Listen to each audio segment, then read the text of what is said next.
Bonjour et bienvenue dans Les Chevaux Explorateurs, le podcast qui éclaire votre relation avec votre cheval. Ensemble, nous allons explorer les notions d'autonomie, de lien, de mouvement et bien d'autres encore. Moi, c'est Émilie, et je vous accompagne dans vos interrogations, dans la découverte de nouveaux chemins, et surtout dans la construction de la relation dont vous rêvez avec votre cheval. C'est parti! Hello! Alors, j'ai une mauvaise nouvelle pour toi, c'est qu'on arrive très bientôt à la fin de la saison de ce podcast sur la motivation.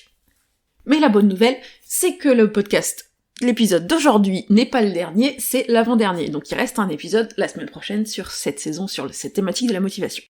Et en plus aujourd'hui, on va aborder un sujet qui me tient vraiment à cœur et que j'aime vraiment beaucoup, donc je suis contente de pouvoir enfin vous en parler. Pourquoi j'en ai pas parlé avant ? En fait c'est parce que vraiment, on a vu plein de notions sur la motivation dans cette saison, et tout ça, ça nous amène à la thématique d'aujourd'hui. Parce que, ok, on a vu plein de notions, mais comment on peut les appliquer dans notre approche du cheval, dans notre approche du travail du cheval? Comment on peut appliquer un peu tout ce qu'on a vu ensemble sur la motivation? Donc, petit rappel, quelques éléments clés. Ce qu'on a vu, c'est la notion de motivation intrinsèque, c'est-à-dire la motivation qui vient de l'intérieur du cheval, qui correspond vraiment à ce que le cheval a envie de faire. On a vu également l'importance de respecter les émotions du cheval, et notamment le fait qu'il est important de prendre en compte les mécanismes de protection qu'il va avoir, que sont la peur et la douleur, et donc de respecter les limites du cheval pour respecter l'efficacité de ces mécanismes de protection. Et donc du coup, la question que vous vous posez peut-être maintenant, c'est « Ok, mais comment je peux travailler mon cheval et comment je peux construire les conditions de la motivation en respectant tous ces points qu'on a vus précédemment ?» Ma réponse à moi, c'est ce qu'on appelle l'autonomie. Alors si on regarde dans le dictionnaire, la définition de l'autonomie, c'est la faculté de se déterminer par soi-même, de choisir d'agir librement. Autrement dit, l'autonomie, c'est de se gérer soi-même, c'est d'être décisionnaire de ses propres actions et comportements. Dans ma conception de l'autonomie, c'est la même à peu près que celle qu'on retrouve derrière la notion d'empowerment, parfois qu'on va trouver dans le monde, notamment dans le monde canin. Et l'idée, profondément, c'est de redonner le pouvoir de décision au cheval. C'est vraiment de lui redonner le pouvoir de décider de ses propres actions, de ses propres comportements, et d'exprimer ses ressentis, ses émotions, ses envies. L'intérêt de travailler avec l'autonomie, déjà c'est que ça permet d'avoir la motivation intrinsèque, parce que si vous vous souvenez bien, l'autonomie c'est un des 3 besoins fondamentaux qu'on trouve dans la théorie de l'autodétermination, et qui est donc important pour la motivation intrinsèque. Et l'autonomie, elle permet également au cheval d'exprimer ses émotions, et aussi de savoir qu'elles vont être entendues. Donc ça lui permet de les exprimer d'une façon où il va pas avoir besoin de s'exprimer avec force pour être entendu par l'humain. Donc c'est vraiment aussi une approche qui permet la communication avec le cheval. Et enfin, l'autonomie, ça permet de ne pas dépasser les limites posées par le système de protection du cheval, du système nerveux. Donc pour moi, c'est vraiment très intéressant. Donc concrètement, comment on va aller reconnaître l'autonomie chez le cheval ? Je vois 2 points clés, qui sont pour moi des droits du cheval autonome. Le premier, c'est tout simplement avoir le droit de dire non. Et vraiment, de dire non quand le cheval a envie de dire non. Pas juste quand l'humain est ok que le cheval dise non. Donc ce droit-là, ça veut dire qu'il faut pour nous toujours aller accepter quand le cheval ne veut plus participer. Et oui, je sais que ça peut être dur. Il y a des moments, c'est compliqué d'accepter quand le cheval dit non, là je veux pas, là j'ai pas envie. Mais le truc, c'est que le droit au non, c'est ce qui va permettre les oui. C'est-à-dire que si je ne peux pas dire non, je vais dire oui tout le temps, donc finalement mon oui n'a pas vraiment de sens. C'est vraiment, si je veux avoir un vrai oui, il faut que je puisse dire non, aussi facilement que je peux dire oui. Donc finalement, ce droit de dire non, c'est la base du consentement. C'est la base d'une approche où le cheval peut donner son accord à travailler avec l'humain, à être manipulé par l'humain, à faire des exercices avec l'humain. Donc ce premier point, pour l'autonomie, c'est le droit de dire non, c'est que le cheval puisse exercer et exprimer son consentement. Mais pour moi, ça ne suffit pas pour l'autonomie. Parce que si on parle juste de consentement, on parle finalement de oui-non à ce que l'humain propose. Et moi, il me semble important, dans l'autonomie, que le cheval, il soit décisionnaire et qu'il puisse se gérer. On l'a vu que c'était dans la définition. Et donc du coup, on veut un cheval qui soit acteur. On veut un cheval qui va être force de proposition. Et donc le deuxième point de l'autonomie, le deuxième droit du cheval autonome, c'est le droit de proposer. Proposer, pour le cheval, déjà, ça va être le pouvoir choisir entre plusieurs exercices, plusieurs mouvements, plusieurs comportements. Donc un droit au choix. Mais aussi plus que ça, c'est que il va pouvoir amener ses propres idées dans son interaction avec l'humain. Et voir ces idées reconnues et honoré par l'humain. Et ça, c'est vraiment une façon qui va permettre de renforcer la participation et la créativité du cheval. Puisque les envies du cheval vont être mises en valeur. Et du coup, ça encourage la motivation intrinsèque. Et un point qui est intéressant là-dedans, c'est qu'en fait, il a été montré que le fait d'avoir le choix est un renforcement primaire. Donc si je peux faire des choix, je suis renforcé. Et ça, je trouve ça vraiment intéressant. C'est que, on a tendance, à renforcer, à utiliser des renforcements externes. Mais vraiment, cette capacité à choisir va me renforcer, et donc va renforcer mes envies de faire les choses. Donc c'est pour ça aussi que, pour moi, c'est important, ce droit de proposer.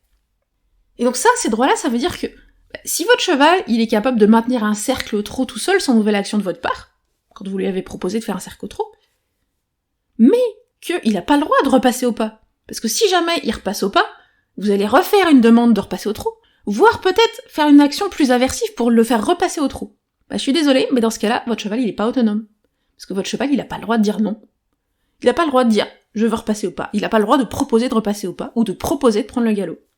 Dans ce cas-là, c'est un cheval qui va être capable de gérer l'exercice que vous lui avez demandé, on est d'accord, de se gérer tout seul dans l'exercice demandé, mais il fait juste ce que vous voulez qu'il fasse, en fait. Donc, quand on fait ça, on a un cheval qui n'a pas de pouvoir de décision. Donc dans ce cas-là, c'est pas un cheval autonome. Et la question que vous pouvez vous poser là, c'est vraiment, est-ce que c'est ça la relation que vous avez envie de vouloir avec votre cheval ? Que votre cheval, il fait ce que vous lui demandez, point à la ligne. Et donc, une autre façon de parler d'autonomie, comment vous savez que votre cheval est autonome ? C'est quand il vous dit merde. Mais de préférence quand il vous dit un gentil merde. C'est à peu près ça l'idée. C'est-à-dire que votre cheval est autonome quand il se sent autorisé à dire non, de manière calme et sereine, sans avoir besoin d'user de force ou de violence pour vous communiquer son inconfort et son souhait d'arrêter ce que vous êtes en train de faire ensemble. Ça veut dire que finalement, le cheval il est autonome quand il n'a pas peur de vos réactions, quand il vous dit stop, quand il vous dit non ça je veux pas le faire, quand il vous dit tiens j'ai envie de faire autre chose. Donc c'est vraiment important cette idée-là. Le cheval autonome, c'est le cheval qui peut dire non et qui peut le dire d'une façon où on va avoir une communication fluide avec l'humain et vraiment calme et sereine. Et je sais que cette idée du cheval qui dit non, qui refuse de faire les choses avec l'humain, ça peut faire peur. Parce que dans les questionnements qui reviennent souvent, c'est « mais si je lui donne le droit de dire non, il va plus vouloir rien faire avec moi. » Oui, il va dire non à tout. Et du coup, là, je trouve que c'est intéressant de se poser la question autrement. Parce que, qu'est-ce que ça veut dire si le cheval vous dit non quand vous lui proposez quelque chose ? Et autrement dit, on peut se poser la question de dire « mais est-ce que vous voulez vraiment que votre cheval fasse ce que vous lui demandez parce qu'il s'y sent obligé ? Est-ce que vous voulez vraiment que le cheval fasse les choses juste parce qu'il n'a pas le droit de ne pas les faire ? Parce que c'est vraiment ça l'idée. Si on n'autorise pas nos chevaux à dire non, on est juste dans cette dynamique d'obligation. On lui laisse pas le choix, et du coup, la relation est-elle équilibrée quand le cheval n'a pas le choix de faire les choses ? Et je sais que ça peut être très dur d'accepter que notre cheval n'a pas envie. Je l'ai vécu, donc vraiment, c'est vraiment un truc, il y a des moments, mais non, mais s'il te plaît, on peut pas faire ça, quoi. Non, il veut pas. Là, en ce moment, je travaille la monte avec First, des fois, il me dit, non, là, c'est bon, j'ai fait un effort, je m'arrête là. Il dit, c'est trop pour moi. Et ça, c'est vachement dur à accepter. C'est vachement dur d'aller l'écouter et dire, ok, là, il m'a posé ses limites, il faut que je respecte ses limites, et on va essayer de voir autrement comment je peux faire pour lui permettre de développer ses limites. Mais en même temps, j'ai vraiment pas envie que ma relation avec mon cheval, ça passe par de la contrainte. Ça passe par moi qui décide ce qu'il va faire. Et ouais, ok, c'est compliqué au début de l'accepter, mais en même temps, c'est ce qui va nous permettre d'aller plus loin et de sortir de cette dynamique où on est juste dans l'obligation et la contrainte vis-à-vis du cheval. Et en fait, ce qui est encore mieux, c'est le moment où ils vont dire oui.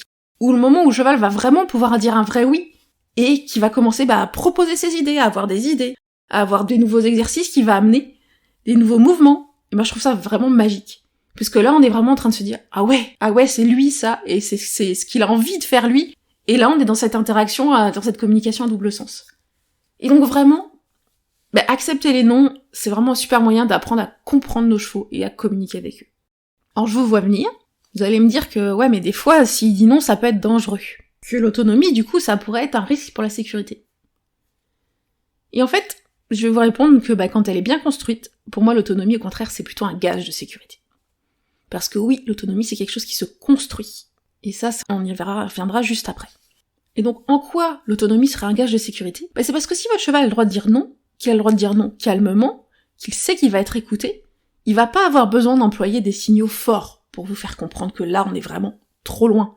Et donc, dès qu'il va y avoir des noms calmes, des signaux légers, on va écouter qu'il a atteint ses limites.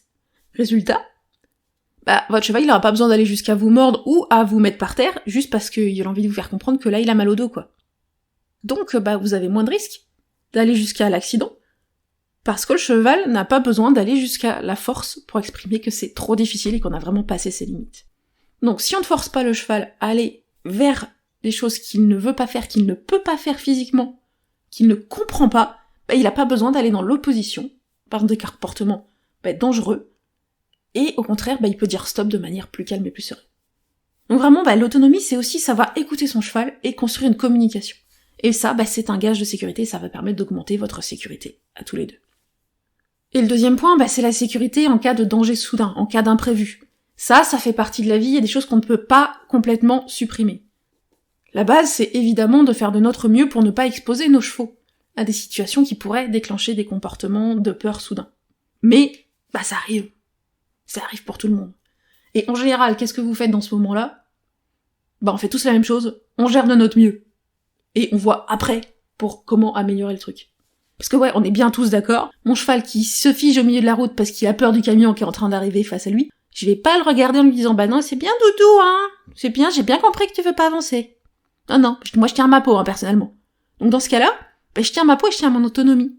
C'est-à-dire que dans ce cas-là, moi je vais aussi le droit de lui dire non. Je aussi le droit de lui dire, là, tu me proposes de t'arrêter, je suis pas d'accord. Et c'est ça le truc. C'est que, ok, le cheval est autonome, mais l'humain aussi. Et en fait, on est vraiment dans cette dynamique d'équilibre. Vous avez le droit de dire non au cheval. Vous avez le droit de lui proposer des choses. On est dans un binôme. Donc vous avez aussi votre place, elle est aussi importante de celle du cheval. Et donc, en particulier, dans des situations où vous avez conscience qu'il y a un danger, quand vous avez conscience que le cheval qui pose ses limites vous met en danger tous les deux, ou quelqu'un d'autre, ou l'environnement, ou vous-même, ou juste vous le cheval, à partir du moment où vous avez conscience qu'il y a un danger immédiat, vous allez gérer ce danger immédiat, et pas forcément être dans l'acceptation du non du cheval. Et en fait, on revient à cette approche de l'autonomie, ensuite, après, en se disant comment j'aurais pu faire autrement, comment j'aurais pu faire pour éviter cette situation, et comment je vais faire pour construire les capacités de mon cheval à gérer ces situations imprévues ou difficiles d'une manière plus efficace. Donc autrement dit, oui, l'autonomie est un gage de sécurité avec le cheval, à condition de bien construire ses limites. Et ça, c'est vraiment un point essentiel dont je parlais tout à l'heure, c'est que l'autonomie, ça se construit. C'est pas, je dessine là maintenant que mon cheval est autonome, je claque des doigts et hop, c'est bon, mon cheval est autonome. Ça marche pas comme ça. On est vraiment dans cette dynamique où votre cheval, il va devoir apprendre à dire non, apprendre qu'il a le droit de dire non, apprendre qu'il va être écouté, et apprendre à proposer des choses, et apprendre à savoir que ses propositions sont reconnues et valorisées. Et vous, en face, vous devez aussi apprendre à le comprendre, à comprendre comment lui va dire non. Quelles sont ses limites? Quelles sont ses difficultés à exprimer ses limites? Ou ses difficultés à aller proposer des choses nouvelles et dans quels types d'exercices? Et puis vous devez apprendre aussi à communiquer avec lui et à poser les limites de votre autonomie réciproque. Donc toujours, vous allez aussi être dans cette dynamique, vous allez devoir apprendre au cheval que vous aussi vous avez le droit de dire non et de lui proposer des choses. Donc on est vraiment dans cette construction progressive de l'autonomie. On cherche aussi à amener le cheval à avoir confiance en son autonomie. Avoir assez confiance en lui pour pouvoir gérer de manière sereine les possibilités de proposer. Ne pas stresser parce qu'il va avoir trop de choix, ou ressentir trop de choix. Ne pas stresser parce qu'il ne va pas savoir comment dire non. Ça, c'est des choses qu'on va construire par le travail, de manière progressive. Et qui vont dépendre du cheval, de son histoire, de son caractère et toutes ces choses-là. Et d'ailleurs, dans la construction de l'autonomie, on a très souvent des chevaux qui ont une histoire. C'est rare qu'on ait des chevaux qui soient complètement une page blanche, à part un jeune poulain, et encore, qu'est-ce qu'il a vécu quand il était dans l'élevage avec sa mère. Mais sinon, une part de cette construction de l'autonomie, ça passe par la déconstruction des conditionnements passés, ceux du cheval, et aussi les vôtres. Aussi tous nos réflexes tout pourris, où on a envie de dire au cheval « Non mais là, c'est pas possible, tu me gonfles. Et puis, c'est pas normal que tu m'écoutes pas, et je suis trop fâchée parce que tu fais pas d'efforts. » Ouais. C'est tellement des trucs qui ont pu être ancrés fortement en nous, que ça met du temps à se déconstruire. Et je pense qu'on n'a jamais fini, et que régulièrement, moi ça m'arrive de me dire « Non mais là, t'as peut-être été un peu trop loin. » Ok, j'en prends conscience après, puis je vais essayer d'adapter mes prochaines pratiques à ça. Donc vraiment, l'autonomie, c'est vraiment un chemin qui pour moi se parcourt chaque jour. on va avoir des succès et des remises en question. C'est quelque chose qu'on va construire et qu'on n'a jamais complètement fini de construire. Et qui est assez fluide et qui s'adapte au cheval, à ce qu'on a envie de faire ce jour-là, à nos pratiques, à nous-mêmes, à notre humeur, enfin, c'est vraiment un chemin du quotidien qu'on va explorer.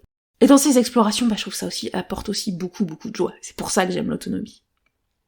Et donc c'est un peu pour tout ça, que l'autonomie est au cœur de ma pratique. Et que pour moi, l'autonomie, c'est avant tout le droit de dire non et le droit de proposer. Et que cette autonomie, elle est aussi valable pour l'humain que pour le cheval. Et avec tout ça, c'est beaucoup de joie partagée avec mes chevaux. C'est de la motivation intrinsèque. C'est plein d'émotions multiples. Et c'est du respect réciproque. Et vraiment, pour tout ça, j'adore l'autonomie, en fait. Et du coup, si vous avez envie d'en apprendre plus sur comment on peut construire l'autonomie, et en particulier, si vous voulez aller creuser ces notions sur le droit de dire non, je vous propose de rejoindre l'atelier en ligne Construire le consentement en clicker training, qui aura lieu le jeudi 25 août 2022, et vous pouvez vous inscrire dès maintenant via le lien que je mettrai en description de cet épisode. Donc voilà, c'était un peu tous les points importants que j'avais envie d'évoquer avec vous à propos de l'autonomie. Et on se retrouve la semaine prochaine, ce qui va être donc la conclusion de cette saison sur la motivation. Et dans ce dernier épisode, j'ai envie de vous apporter quelques clés pour vous questionner sur comment vous pouvez choisir l'approche qui va vous convenir à vous et votre cheval. Donc des pistes de réflexion pour aller chercher ce qui va être juste pour vous. Pas pour votre voisin, pas pour un autre cheval, mais vraiment pour vous et votre cheval. Et donc ça, on en parle la semaine prochaine. À très bientôt!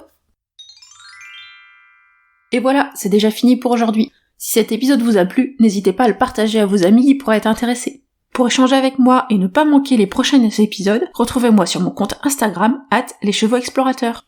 Et si vous avez envie qu'on aille plus loin ensemble ou que vous souhaitez en savoir plus sur mes accompagnements individuels et mes programmes en ligne, n'hésitez pas à me contacter par mail ou à vous rendre sur mon site internet pour en savoir plus. Tous les liens sont en description de l'épisode. À très bientôt!